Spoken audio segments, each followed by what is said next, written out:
All right, let's dive right in to small business marketing today. We're breaking down a guide called How to Design an Effective Marketing Strategy for Small Businesses. And trust me, you're going to find some seriously useful stuff in here. Even if you're working with a super tight budget, like, the classic shoestring budget. The guide starts off with a stat that kind of blew my mind. Did you know over 80% of small businesses fail because they don't have a clear marketing strategy? Kind of makes you want to sit up and take notice, right? It really does. It just shows you how important it is to actually sit down and make a plan. You can't just wing it. You need a roadmap if you want to reach your customers, in a way that actually works. Totally. So let's break down the 5 main steps this guide lays out. Step 1 is all about figuring out your target audience. Yeah. And it goes way deeper than just like basic demographics. It's about really getting to know your ideal customer. Yeah, it's so easy to fall into this trap of trying to be everything to everyone, but honestly, that usually backfires. Your message ends up being so watered down that it just gets lost in all the noise. When you focus on a specific target audience, though, you can really tailor your marketing and speak directly to the people who are most likely to be interested. Right. Like you're actually having a conversation with them, not just shouting into the void. Yeah. And I love that the guide actually suggests using free tools like Google Forms and Facebook Audience Insights to gather data so you can really refine your understanding of your audience. It's all about working smarter, not harder, right? Sure. Like to illustrate this point, they use the example of an online store selling eco-friendly products. Are they trying to reach, say, young adults who are super environmentally conscious? Or are they more focused on parents who are concerned about their kids' health and the planet? That distinction makes a huge difference in how you craft your message and where you advertise. Exactly. For example, if you're trying to reach younger people, TikTok and Instagram are your go-tos. But if you're targeting professionals, LinkedIn and email marketing might work better. The point is, the platforms you choose and the language you use have to match your specific audience. Makes total sense. Okay, step 2 is all about nailing your core message. Like, what's that one big idea you want people to remember? Oh. What does the guide recommend for making sure that message actually sticks? It's all about distilling your brand, like the whole essence of your brand, into a really concise elevator pitch. It's got to be clear, it's got to be compelling, and it can't just be a list of features. You have to convey the value you offer and even the emotional connection. Like, to go back to that eco-friendly store example, their message could be something like, care for the planet, choose natural. It's simple, it's memorable, and it speaks directly to the values of their target audience. I like that. Care for the planet. Choose natural. Yeah. Okay, so you've nailed your message. You know who you're talking to. Step 3 is where things get strategic. Picking the right marketing channels. And I gotta say, with all the options out there, it can feel a little overwhelming. Oh, for sure. There's so much going on. It's easy to get sucked into trying to be everywhere at once. But honestly, that's just not efficient, especially for a small business. This guide recommends focusing on quality over quantity. Pick the platforms where your target audience actually hangs out. That way, you're maximizing your impact and not wasting resources on channels that aren't reaching the right people. I'm already sensing a theme here, and I'm loving it. Efficiency. It's all about working smarter, not harder, which is so important when you're running a small business. Speaking of efficiency, let's talk about budget, which is step 4. I think a lot of small business owners get intimidated by marketing costs, but this guide emphasizes that you can get great results even without breaking the bank. Definitely. The key is to be strategic with your money and use it wisely. Instead of putting all your eggs in one basket, spread your budget across different initiatives. And test different approaches. Like with Facebook ads, you can start small, really target your campaign, and then gradually increase your investment as you analyze the data and see what's working. So you're not just throwing money at the problem, you're actually taking a more measured approach, constantly testing and refining. Exactly. Like you could allocate, say, 70% of your budget to testing different ad creatives and targeting options. And once you find a winning combination, you can shift the remaining 30% to scaling that campaign. It's all about learning as you go and letting the data guide your decisions. It takes so much pressure off, right? You don't need a huge budget to get started. You just need to be smart about it. Yeah. Okay, that leads perfectly into step 5. Measure and adjust. It's not enough to just set things in motion. You have to keep track of how your campaigns are performing and be willing to make adjustments along the way. What tools does the guide recommend for this crucial step? Well, it highlights Google Analytics for tracking website traffic and figuring out how people are interacting with your site. With Google Analytics, you can really dig into the data and see which pages people are actually visiting, where they're dropping off, what's leading to conversions. It's a goldmine of information for improving your website and your content strategy. And what about for social media? There is so many metrics to keep track of there.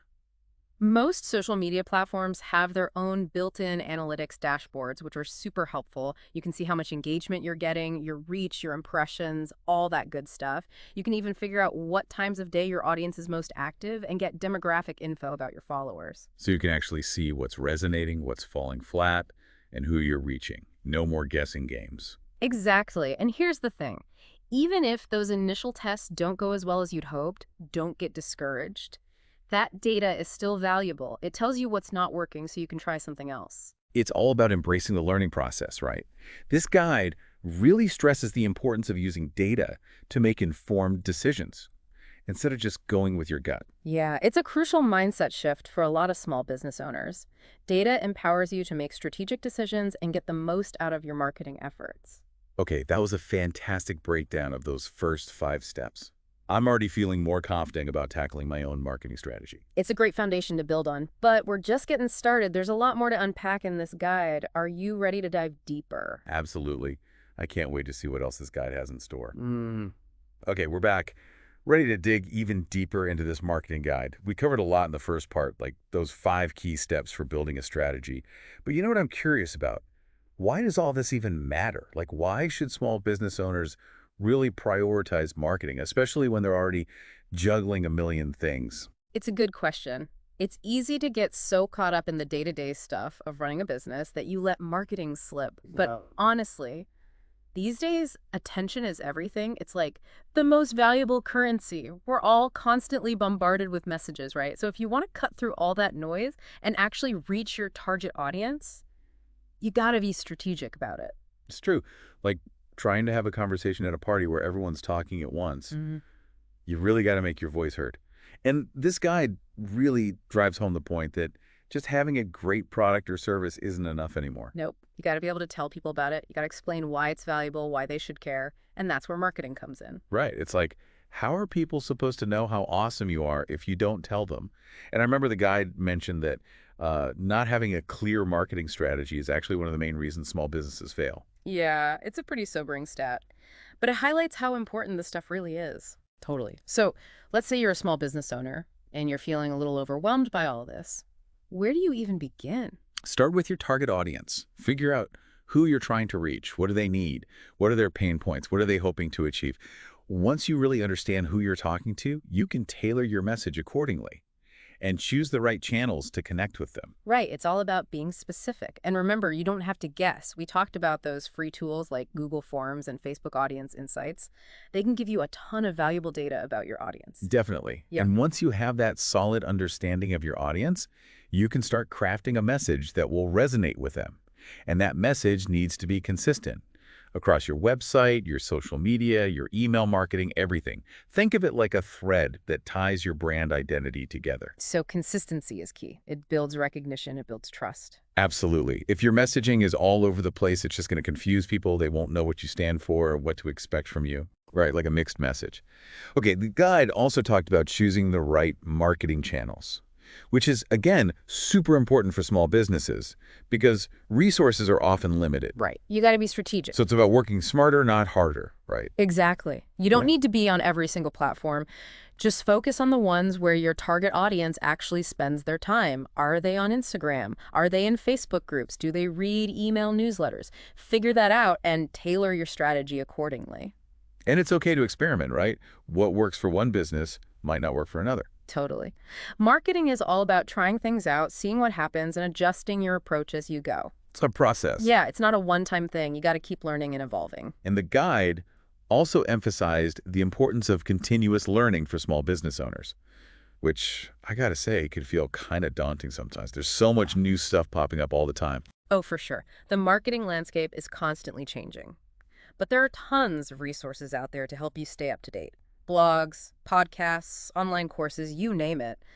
And don't underestimate the power of connecting with other small business owners, sharing experiences, and learning from each other. Totally. Like a community of support, which is something we try to do here at the Deep Dive, actually. Exactly. Okay, so we've talked about the importance of a marketing strategy, defining your audience, crafting your message, choosing the right channels. But how do you actually put all this into practice? Like, what are some tangible things small businesses can do? Well, the guide highlights content marketing as a really effective way to connect with your audience, build trust, and position yourself as an expert in your industry. Content marketing. What does that look like in practice? Blogging is a great place to start. It lets you share your knowledge, provide valuable information to your audience, and attract potential customers to your website. Okay, blogging. The guide mentioned that consistency is key with blogging. So does Yeah. that mean like posting every single day? You don't have to go that crazy. But it is important to establish a regular publishing schedule and stick to it as much as possible. Like, create a rhythm for yourself and your audience. So they know what to expect. Yeah. Okay, what about social media? How can small businesses use those platforms effectively? Social media is awesome for building relationships with your audience. It's more personal, you know? You can share your content, promote your products or services, and have conversations with people. The key is to be authentic and focus on building genuine connections. Don't just chase likes and followers. Right, it's about quality over quantity. Exactly. I'm curious, what are your thoughts on using video for marketing, especially on social media? It seems like everyone's doing it these days. Video is super engaging, and it's really effective, especially since people's attention spans are getting shorter and shorter. Whether it's short-form videos on TikTok or Instagram Reels, or longer-form content on YouTube, video lets you convey your message in a more dynamic way. It's visually appealing. It's easy to consume. The guide even suggested trying live video, which, I gotta admit, sounds a little scary to me. It can be a little nerve-wracking, yeah.